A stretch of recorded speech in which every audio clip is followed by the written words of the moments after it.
జై శ్రీరామ్ అందరికీ నమస్కారం వెల్కమ్ టు న్యూస్ అఖండ నేను మీ కస్తూరి శ్రీధర్ మిత్రులారా మన భారతదేశం ఒకవైపు ఫుల్ జోష్లో ఉంటే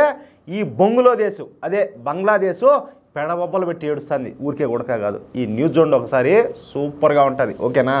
బంగ్లాదేశ్ పరిస్థితుల గురించి మీకు అందరికి కూడా తెలిసిందే ఇక నేనేం ప్రత్యేకంగా చెప్పాల్సిన అవసరం లేదు గత 7 నెలల నుంచి ఈ బంగ్లాదేశం మొత్తం కూడా రావణ కాష్టంలాగా రగులుతానే ఉన్నది అసలు ఈ జాంబిగాళ్ళకి ఏం కావాలో వీళ్ళు ఎందుకోసం వీధిలోకి వచ్చి మరి గొడవలు పడుతున్నారో అసలు వీళ్ళు ఏం ఉత్తరిద్దామని చెప్పేసి అల్లర్లన్నీ చేస్తున్నారో ఈ బంగ్లాదేశ్ జాంబిగాళ్ళ కన్నా తెలుసునో తెలీదో కూడా నాకైతే అర్థం కావడంలా ఎందుకంటే వాళ్ళు మత పిచ్చితో కొట్టుకుంటున్నటువంటి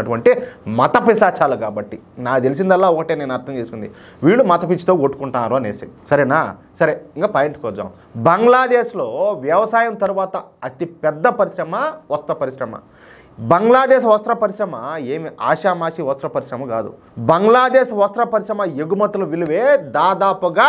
$50 బిలియన్ ఉంటుందియా అంటే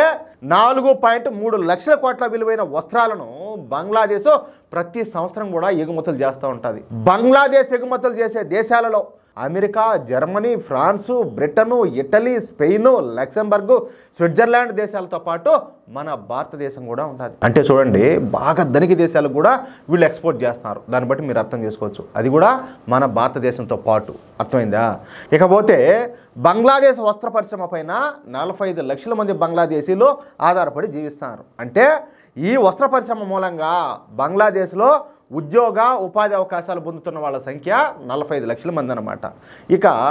బంగ్లాదేశ్ వస్త్ర పరిశ్రమ విలువ ఈ బంగ్లాదేశ్ జీడిపిలో 15% దాకా ఉండాలి ఇకపోతే బంగ్లాదేశ్లో ఈ వస్త్ర పరిశ్రమ అభివృద్ధి చెందడానికి కారణం ఎవరయ్యా అంటే నేను ఇందాక చెప్పిన ఈ బంగ్లాదేశో లేకపోతే ఈ ఫ్రాన్సో ఇంకొకటో ఏది కాదు కేవలం మన భారతదేశం మాత్రమే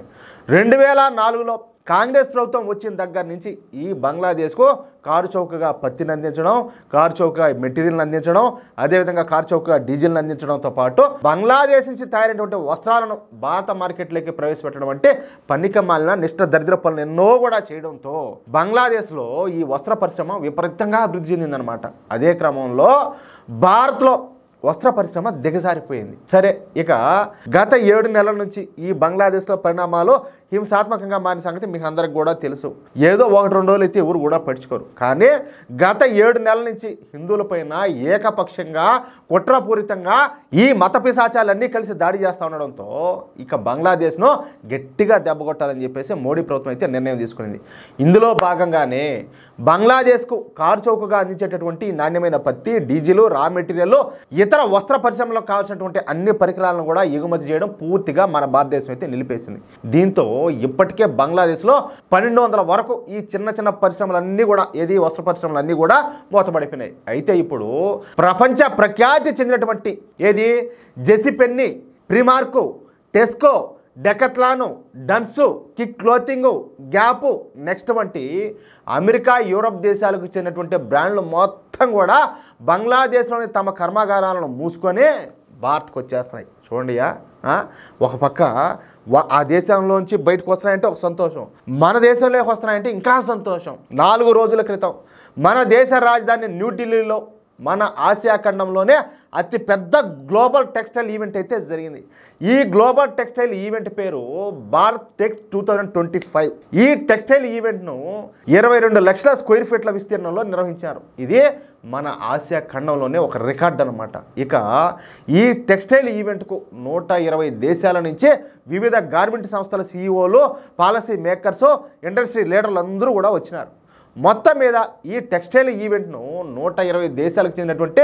120,000 మంది వస్త్ర వ్యాపారులు వచ్చి సందర్శించారనమాట దీంతో 2030 నాటికి మన దేశంలో టెక్స్టైల్ బిజినెస్ ఎగుమతుల విలువ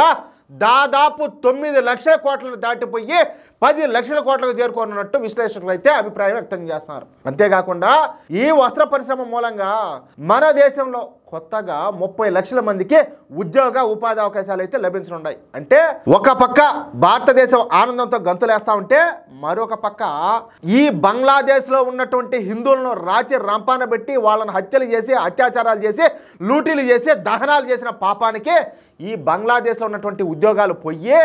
రోడ్డును పడి ఈ మత పిశాచాలు గిల కొట్టుకొని చేస్తారు. అది చేసిన పాపం ఏం ఊరికైనా పోతుందా? పోదు కదా, ఎంటాడుతుంది ఏటాడుతుంది. అది వాళ్ళకి ఇప్పుడు టైం చేస్తే అయితే జరుగుతుంది. ఏమంటారా మిత్రులారా?